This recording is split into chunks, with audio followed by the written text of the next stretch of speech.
tutorial on the prescription and certificate of medical necessity for the pelvic floor electrical stimulation system known as InTone.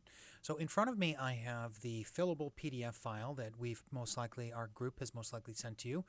It's currently full page, and I wanted to give you a couple of the quick shortcuts. So now I'm on a Mac, but so for me it's the command key, but for PCs it will be the control key most likely, and I can change my view here. That's command 1 or control 1.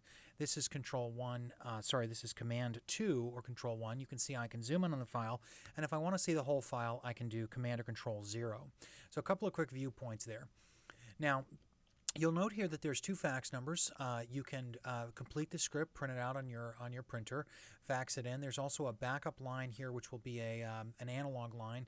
Call us or email us for that number. These are both secure digital lines. You'll note our main office number here, any services and support, and you can also note that this is a clickable link, as are some of the other fields here. So you can electronically submit this file as well. This is also not to be redundant, but it is HIPAA secure through our system. So the important thing is whether or not your email system is secure. Don't send the script electronically if you are using a third-party email such as Google or Yahoo. So what I'm going to do here is I'm going to hit Command or Control 2 to zoom in on the page, and I can click this button here up in the top right corner. It says highlight the existing fields, and so you can really see that there's quite a bit of functionality to the file. Moving through, it's fairly self-explanatory. We, of course, do need the date of birth. Setup date, if you know it, is helpful. Insurance information is all fairly straightforward. Now, you'll note that if I click the mouse in the first name field, I can use my tab key to move through, and all I'm doing right now is clicking tab. Now, let's say my primary diagnosis is going to be urge incontinence for this patient. All I need to do is hit the space bar, and I can move on from there. Maybe I have a secondary incontinence, secondary diagnosis code here of 728.85. All I'm doing, again, is hitting the space bar. So I don't even need to use my mouse here. Now, note that on this patient, let's say that the default pre-checked is 90 days, but let's say we want this patient to be 180 days. I'm going to use the Shift-Tab key there, and I'll deselect the 90. I'll note that my box is now on 180. I hit the spacebar key, and you can see how I've just selected 180 days. So I'm able to accomplish a lot, move my work through very, very quickly. You'll note that all I was doing there was hitting tab to move through those fields for pelvic nerves are intact, patient is cognitively intact.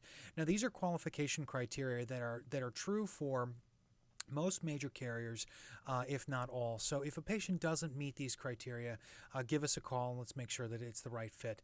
Patient prognosis, this is somewhat subjective. The preset is good. Patient failed 4 week of PME, pelvic muscle exercise training, is required for state and federal dollar plans. A lot of commercial payers are also requesting the same, but it's not a universal. Treatment goals is mostly for the federal plans. If the patient is a Medicare, Medicaid, TRICARE, etc., or a commercial payer that is covered under the same sort of coding, a start date and an end date in a treatment cycle here is required. That's a 4-week failed conservative therapy. So we do need that on file. In some cases, it's very helpful if you would send the medical notes as well. We'll let you know. There's the CMN block, so note that this is a combined prescription. I'm going to hit Command 0 here to zoom out so you can see the whole page again. This is a completed prescription and certificate of medical necessity, which is this block right here. And then finally, we'll note that if I keep hitting tab, you see how I was on start date, end date.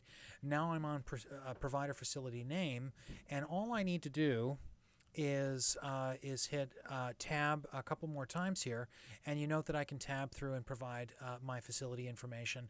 You'll see that it go to the signature field, the last after date. Now this is a digital signature field. If you are using digital signatures, you can use this here to digitally sign, or you can create a digital signature.